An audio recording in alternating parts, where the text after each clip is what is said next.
It was the start of December, and I had picked up a part-time job with a local food delivery service. I wasn't looking for anything permanent, just some extra cash to cover rent and bills through the holidays. The company was small, not one of the big names like Uber Eats or DoorDash, but a family-owned restaurant that offered late-night delivery around town. Most of the shifts were easy. I'd get a handful of orders, drive out, drop them off, and that was it. The town itself was quiet after 10 p.m., the kind of place where most shops closed early and streets stayed empty except for the occasional car. I actually liked those hours, the silence, the cool air, and the way the neighborhoods looked under yellow streetlights. But that night felt different. I had already done 3 deliveries when my phone buzzed with a new order. It was for a house I'd never been to before, on the far edge of town. The address didn't even come up properly on Google Maps. It was just a pin dropped in a half-developed neighborhood near the woods, the kind of area where construction had started years ago but never fully finished, rows of half-built houses, empty lots, and just a few completed homes scattered around. I hesitated, thinking maybe it was a mistake, but the customer had paid online and the food was already packed, so I drove out. The further I went, the fewer streetlights there were. Soon I was driving down narrow roads lined with dark, empty houses with boarded windows. My headlights swept across overgrown yards and piles of construction material left to rot. The GPS told me I was close, but I didn't see any house with numbers on it, just dark outlines against the tree line.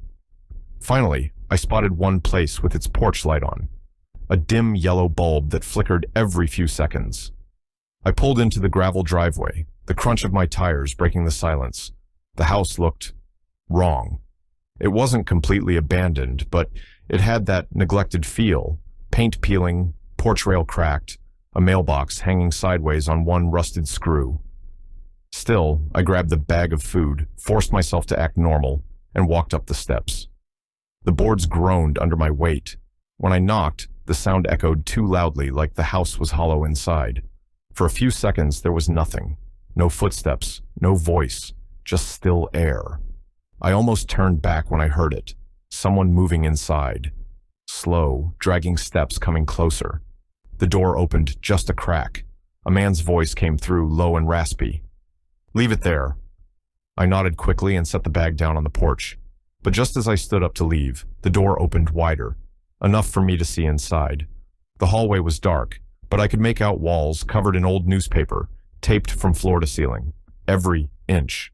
The smell hit me next. Musty, like damp paper mixed with something metallic. The man stood just beyond the frame.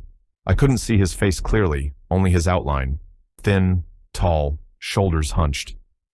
"Wait," he said. His voice was sharper now. "Don't go yet." A chill ran through me. Delivery drivers don't wait around. You drop the food, maybe say thanks, and leave. That's it. But something in his tone made my skin crawl. I forced a smile. "Sorry, I've got other orders." The man leaned a little closer into the dim porch light, and for a second I saw his eyes. Wide, too wide, like he hadn't blinked in minutes. Then he whispered, almost like he was talking to himself but making sure I heard, "You shouldn't be here this late." Before I could answer, the door slammed shut so hard the porch rattled. I stood frozen, bag already gone, nothing left for me to do. I hurried back to my car, my pulse pounding. But when I turned the key in the ignition, I glanced at the house one last time. The porch light had gone out, and in the upstairs window, one that had been completely dark when I pulled in, there was now a faint, pale face pressed against the glass, watching me. I told myself to shake it off.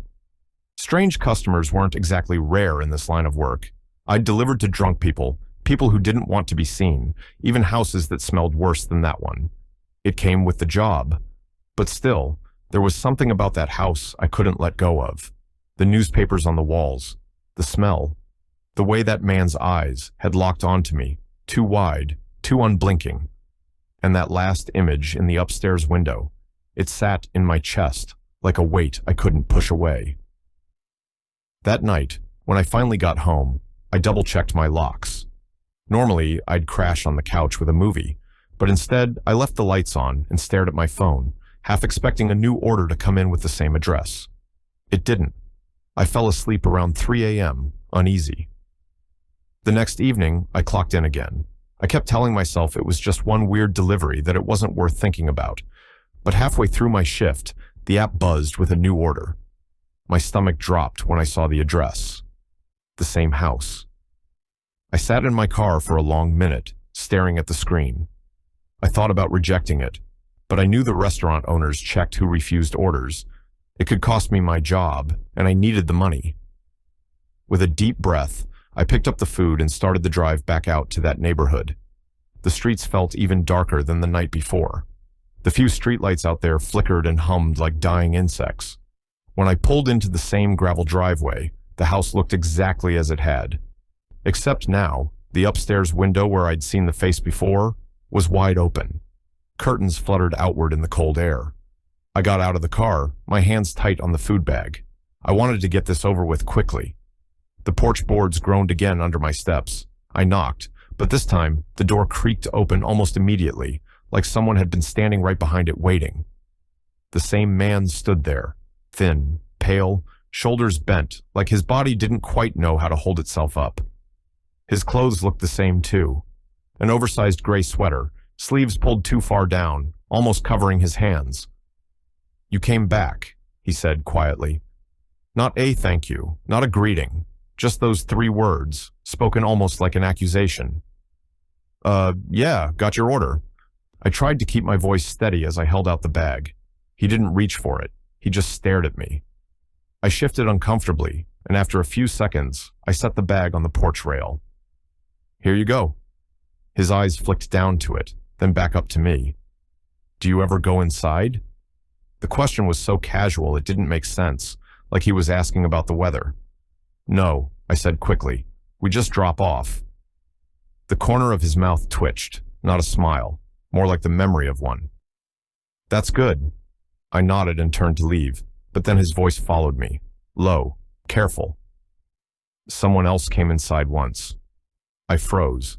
I didn't turn back, didn't want to see his face. I just muttered, "Have a good night," and walked fast to my car. When I slid into the driver's seat and started the engine, I glanced at the house one last time. The man was still standing in the open doorway, motionless, his head tilted slightly as if listening. I drove away faster than I should have, tires spitting gravel. By the time I got back to town, my chest felt tight. I didn't take any more deliveries that night. I made an excuse about feeling sick and went home.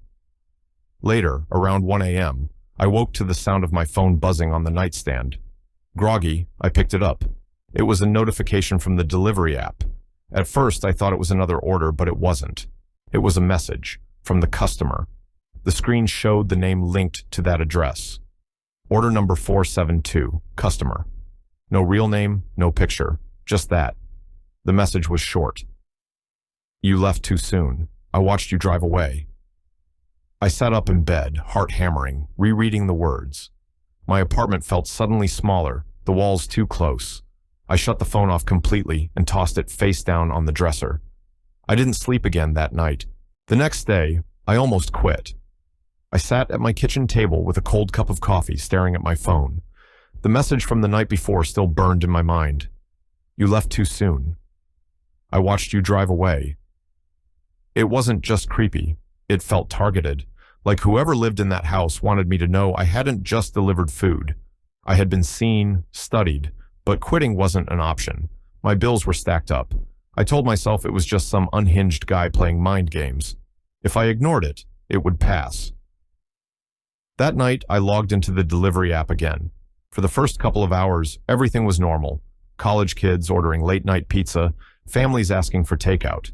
I started to feel stupid for being so rattled.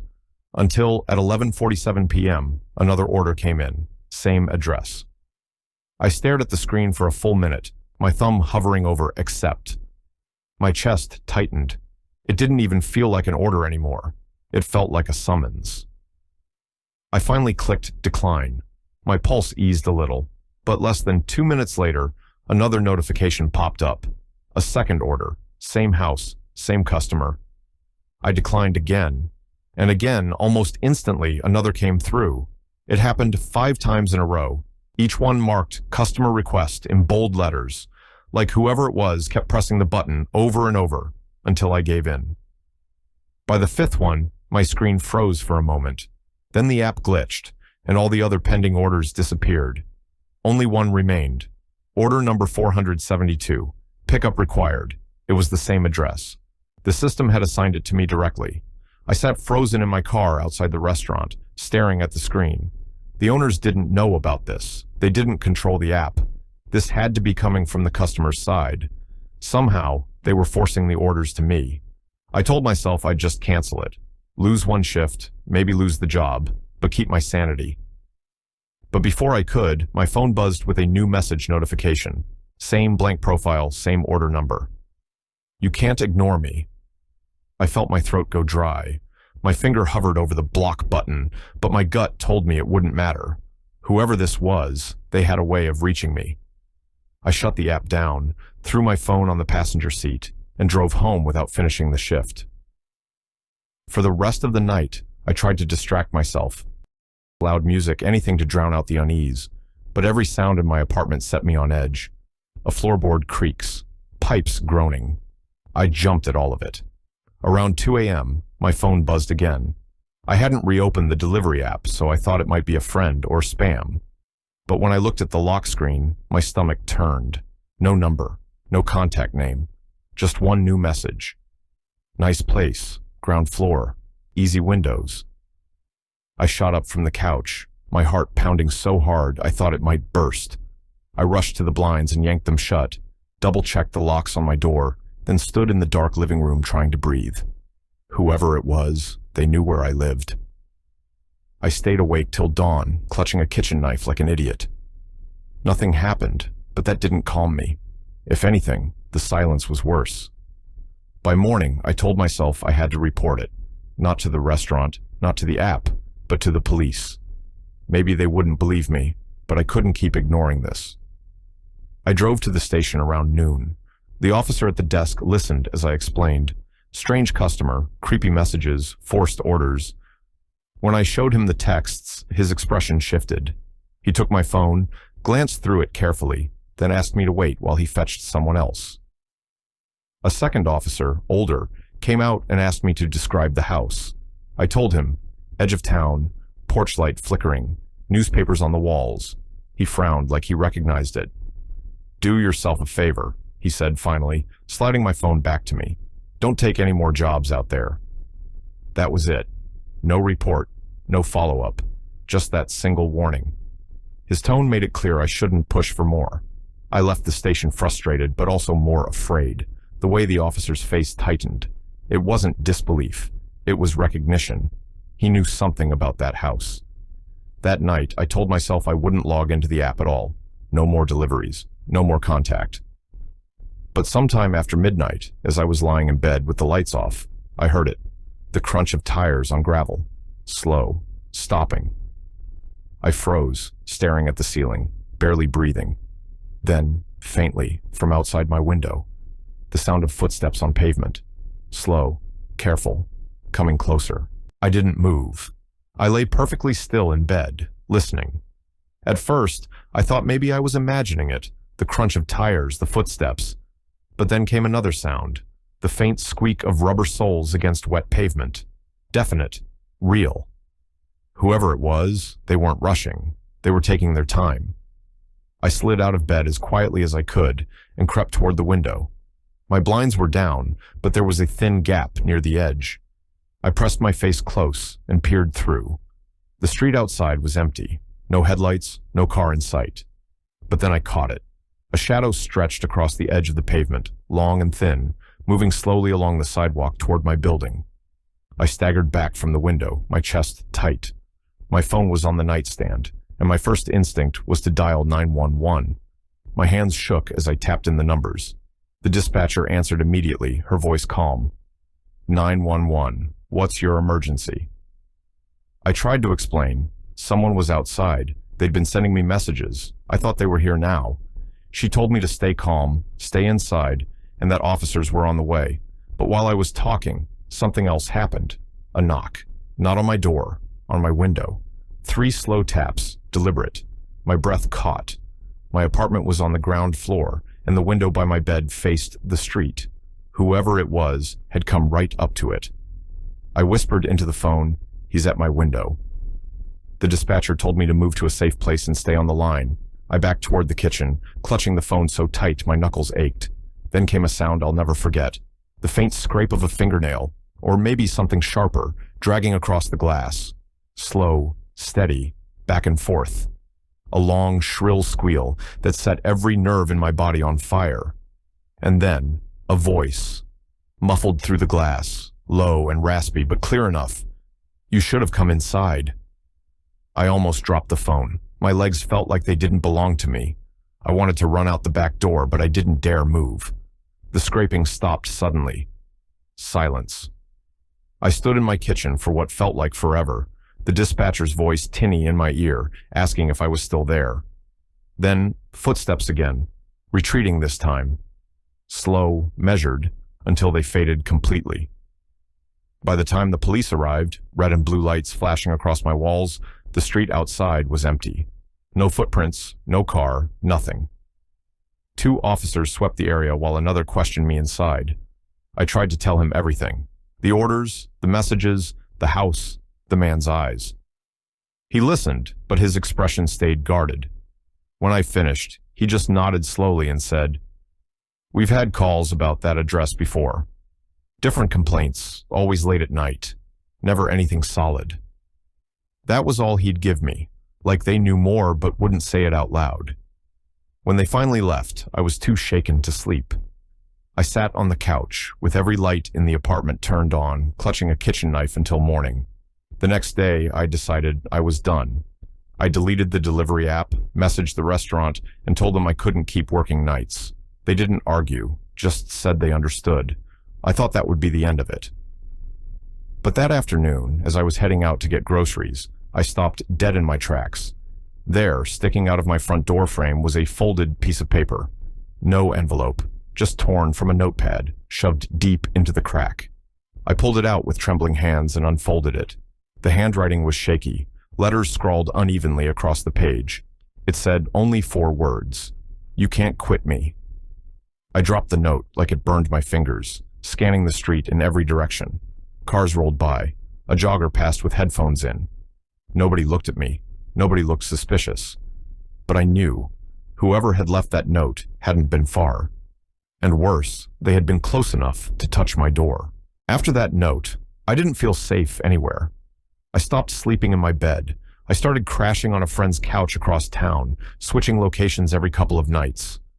I thought maybe if I moved around enough, it would lose track of me. But I was wrong. 2 nights later, I came back to my own apartment in the afternoon to grab some clothes. Sunlight was pouring through the blinds, and for the first time in days, I almost felt normal. I told myself that maybe this whole thing was in my head. Maybe I had let one creepy customer snowball into paranoia. Then I noticed the blinds in my bedroom. They were open. I froze in the doorway. I knew I hadn't left them that way. I hadn't even been staying there. My breath caught in my throat. I scanned the room. The closet door stood open an inch wider than before, my dresser drawers slightly pulled out, like someone had gone through them. I backed out slowly, heart hammering, and forced myself not to run. If he was still in there, I didn't want him to hear panic in my footsteps. I made it outside, hands shaking so badly, I dropped my keys twice before getting into my car. I drove straight to the police station. This time, I wasn't calm. I demanded answers. I told them someone had been inside my apartment, that they had left notes, messages, stood outside my window. I even begged them to check that house at the edge of town. The officer I spoke to leaned back in his chair, tired eyes fixed on me. Finally, he said something I'll never forget. "That house hasn't had a resident in years." I blinked at him, sure I'd misheard. He went on, "It was condemned back in 2017. Code violations, black mold, structural issues. It's supposed to be sealed up." I shook my head. "Number, that's impossible. I've been inside the porch. I've delivered food there, twice." The officer didn't argue. He just gave me this long, heavy look and said, "Whatever you saw, whoever you talked to, it wasn't supposed to be there." I left the station more rattled than ever. That night, I went to stay at another friend's place. I locked the guest room door, left a lamp on, and tried to convince myself it was over, that maybe whoever had been tormenting me had finally given up. But at 3:14 a.m., my phone buzzed. No number, no name, just one notification lighting up the screen. I didn't want to look, but I couldn't stop myself. It was a photo, taken from inside the guest room. I was in the picture, asleep on the bed, one arm draped over the blanket. The timestamp showed it had been taken less than a minute earlier. My stomach dropped. My skin went cold all over. I scrambled out of bed, heart slamming against my ribs, flipping on every light. The door was still locked. The windows were shut tight. No sound, no movement. And then another photo came through. This one was closer. A shot of my face. My eyelids closed, mouth half open in sleep, taken from no more than a foot away. The caption appeared below it, shaky letters typed into the message box. Delivery complete. And that was the last night I ever worked as a delivery boy. To this day, I don't know who was in that house or how they followed me. The police never gave me answers. The restaurant stopped sending drivers anywhere near that address.